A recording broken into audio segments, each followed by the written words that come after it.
بسم اللہ الرحمن الرحیم۔ شروع اللہ کے پاک نام سے جو بہت مہربان اور رحم کرنے والا ہے۔ السلام علیکم۔ RKA اردو وائس کے ناظرین اکرام، ویڈیو پہ آگے بڑھنے سے پہلے ایک بار درود پاک پڑھ لیں۔ آج ہم ایک ایسے سوال پر بات کرنے جا رہے ہیں جس کے بارے میں بہت سے بہن بھائی سوال کرتے نظر آتے ہیں کہ گھر کے اندر خرگوش پالنا کیسا ہے اور خرگوش کا گوشت کھانا حلال ہے یا نہیں۔ تو آج ہم آپ کو اس بارے میں تفصیل سے بتائیں گے۔ لیجئے ملاحظہ فرمائیں۔ خرگوش کی بہت سی اقسام ہیں۔ کچھ اقسام کے خرگوش جسامت میں ایک چھوٹے بکری کے بچے کے برابر ہوتے ہیں۔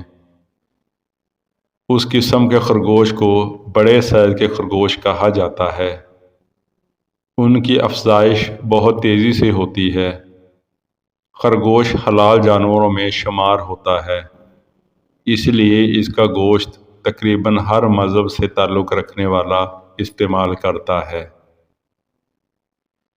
اس کے گوشت کا رنگ لال ہوتا ہے، ذائقے میں لذیذ، تاثیر میں گرم اور جلد ہضم ہونے والا ہے۔ یاد رہے کہ خرگوش حلال جانور ہے۔ اس حوالے سے آپ کو یہ بتاتے چلیں کہ فقہا کے نزدیک خرگوش چونکہ گھاس اور دانہ کھاتا ہے، مردار یا نجاست اس کی غذا نہیں ہے، نہ ہی وہ اپنے پنجوں یا پونچھ سے شکار کرتا ہے، اس لیے شرعی طریقے پر ذبح کر کے اس کو کھانا حلال ہے۔ پیارے آقا صلی اللہ علیہ وآلہ وسلم اور صحابہ کرام رضی اللہ تعالیٰ عنہ سے خرگوش کا گوشت تناول فرمانا ثابت ہے۔ آئیے آپ کو خرگوش کے گوشت کے حلال ہونے کے حوالے سے حدیث نبوی صلی اللہ علیہ وآلہ وسلم بھی بتاتے ہیں تاکہ آپ کی بہتر طور پر اصلاح ہو سکے۔ حضرت انس رضی اللہ تعالیٰ عنہ فرماتے ہیں کہ ہم نے خرگوش کو بھگایا اور پھر سب لوگ اس کے پیچھے دوڑتے دوڑتے تھک گئے، تو میں نے اسے پکڑ لیا اور لے کر حضرت ابو طلحہ رضی اللہ تعالیٰ عنہ کی خدمت میں حاضر ہو گیا۔ انہوں نے اسے ذبح کیا اور اس کی دونوں رانیں رسول اللہ صلی اللہ علیہ وآلہ وسلم کی خدمت میں بھیج دیں۔ ان کا بیان ہے کہ کوئی شک نہیں کہ آپ صلی اللہ علیہ وآلہ وسلم نے انہیں قبول کیا۔ روایت صحیح بخاری اور مسلم شریف۔ دوستو، ان احادیث مبارکہ سے ثابت ہوا کہ خرگوش کا گوشت حلال ہے، اور تمام اہل سنت کا اس بات پر اتفاق ہے کہ خرگوش حلال جانور ہے۔ اس لیے چاہیے کہ خرگوش کا گوشت استعمال کیا جائے۔ یہ اسلامی تعلیمات کے پیش نظر حلال ہے۔ بلکہ آپ کو یہ بھی بتاتے چلیں کہ ماہرین کے مطابق خرگوش کے گوشت میں دوسرے جانوروں کے مقابلے میں پروٹین، کیلشیم، وٹامنز زیادہ اور چکنائی اور سوڈیم کم پایا جاتا ہے۔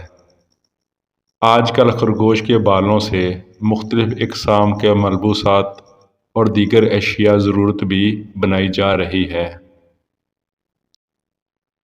دوستو، جہاں تک اس کو گھر میں پالنے کی بات ہے تو اس کو گھر میں پالا جا سکتا ہے، کیونکہ یہ ایک حلال جانور ہے اور بڑی تیزی سے اپنی نسل بڑھاتا ہے۔ کہتے ہیں کہ مادہ خرگوش ایک بار میں 2 سے 8 بچے پیدا کرتی ہے۔ زیادہ تر خرگوش کی اقسام زمین میں بل یا سرنگ بنا کر گروہوں کی شکل میں رہتے ہیں۔ اس کے کان تقریباً 10 سینٹی میٹر تک لمبے ہو سکتے ہیں۔ اپنے لمبے کانوں کی وجہ سے یہ ہلکی سی آہٹ کو بھی سن لیتا ہے۔ یہ تقریباً اپنے چاروں طرف دیکھ سکتا ہے۔ اس کے 28 دانت ہوتے ہیں۔ جو سامنے والے 4 دانت، 4 اوپر والے اور 4 نیچے والے کی صورت میں آگے پیچھے ہوتے ہیں۔ کہتے ہیں خرگوش کے بچے بغیر بالوں کے پیدا ہوتے ہیں اور ان کو کٹس کہا جاتا ہے۔ خرگوش سبز رنگ کے پتوں والے پودوں کو کھانا زیادہ تر پسند کرتے ہیں۔ ان کی سب سے پسندیدہ سبزی گاجر ہے۔ ہمارے ملک میں خرگوش کو شوق کے طور پر پالا جاتا ہے۔ اگر اس کو تجارتی پیمانے پر پالا جائے تو ایک اچھی آمدن کا ذریعہ بنے گا۔ خرگوش کو بہت کم خوراک اور جگہ کی ضرورت ہوتی ہے۔ دوستو، یاد رہے کہ دنیا میں خرگوش کی بہت سی اقسام پائی جاتی ہے۔ خرگوش کی اقسام میں آپ اپنی پسند اور تجارتی پیمانے پر پالنے کے لیے ان کا انتخاب کر سکتے ہیں۔ یہ بھی اللہ تعالیٰ کی مخلوق ہے، اس سے بھرپور فائدہ اٹھائیں۔ اللہ تعالیٰ ہم سب کے لیے آسانیاں پیدا فرمائے۔ آمین۔